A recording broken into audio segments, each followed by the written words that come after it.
Adel Atieh has now slammed Israeli Prime Minister Netanyahu's UNGA speech.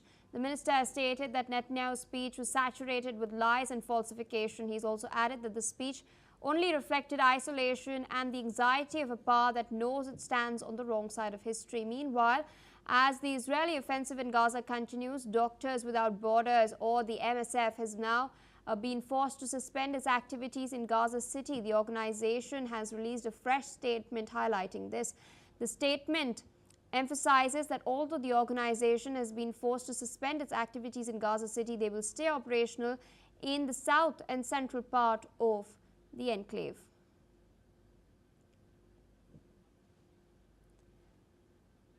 More developments coming in from the Middle East. The global Sumud flotilla, a fleet of about 50 civilian boats carrying humanitarian aid for Gaza, has now reached the waters of southern Crete. Now, the flotilla, which is set sail from Barcelona earlier this month, aims to challenge Israel's naval blockade and deliver supplies to civilians in Gaza, where the UN warns of widespread hunger.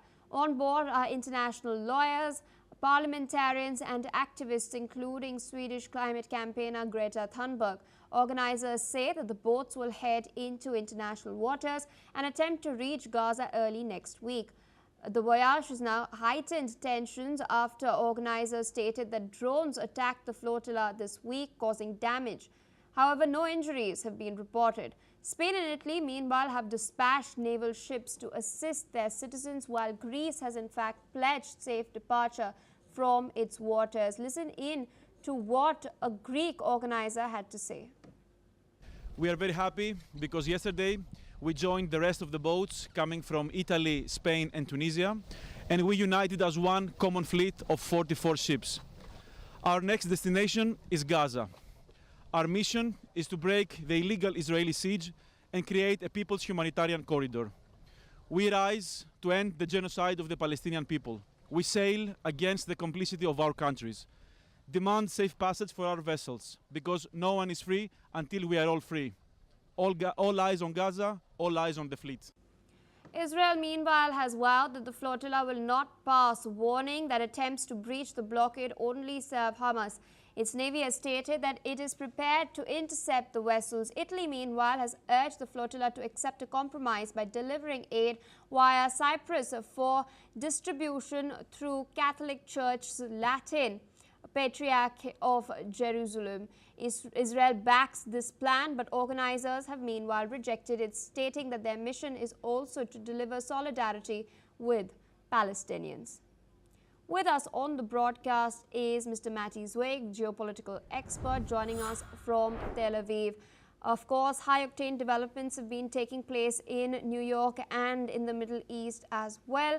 We've in fact seen a response from Israeli Prime Minister Benjamin Netanyahu, who states that Israel has in fact been making efforts to feed the people of Gaza. In the meantime, there are also statements coming in from Donald Trump that a peace deal, a peace pact is going to be inked very soon as well, and that hostages are going to be released. Do you think such a pact is on the horizon?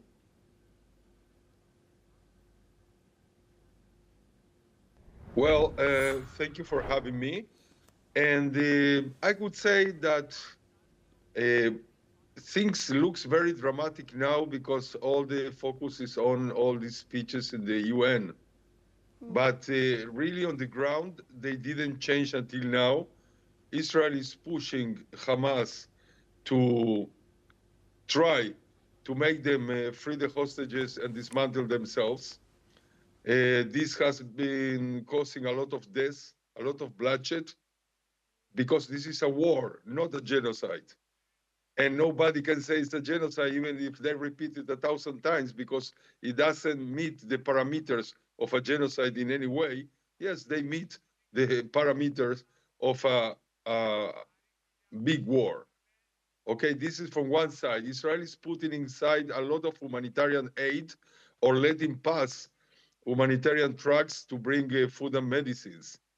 But this is in the middle of the war, and this has a lot of problems. The same as with the doctors that they are complaining now that they are stopping because they are harsh conditions. They were in harsh conditions also 5 minutes ago and 5 days ago and 5 weeks ago. So this declaration is for publicity. They continue to do what they can do in the middle of the war, and they will continue, of course. And this is what's happening now. About the flotilla, for instance, they are talking very high, but this is mainly a bunch of people that they like to take selfies to themselves and to bring a little humanitarian aid, because it's not going to be some big humanitarian aid coming from the sea. So they are making a point of what they think that they have to say about the world, about pressing the world, to press Israel to stop the war under their conditions, I mean, under Hamas conditions. And this is the big problem here. Every time you listen in the world, thousands of times, Israel stop the war, you never listen even once, Hamas stop the war. Hamas free the hostages. Hamas dismantle themselves, because nobody wants you, including the Arab countries, including Europe and the United States and all the free world. Now it's going to be a new plan. This plan says that Tony Blair is going to be the head of an interim government that is going to be composed by people of different Arab countries, the UN, the US, and this is something I've been saying in the last year or 6 months, that this is exactly what is going to happen. Nothing is going to change the internal government to change Hamas from the government if it's not going to be from a coalition that is going to stabilize. And I'm sure that Israel is going to back this if Hamas is going to free the hostages again and dismantle themselves again. So all these high talks is because of all the big focus and the nice lights that you have in the UN. But in 1 or 2 days, they will continue as they are, as if Hamas is not going to change their path with their masters besides them, which are Qatar and other forces, so nothing is going to change. All right, so with that, I would like to thank you for taking our time speaking to us on NewsX World. Meanwhile, viewers, we're shifting our focus away from the Middle East towards what's taking place in Europe.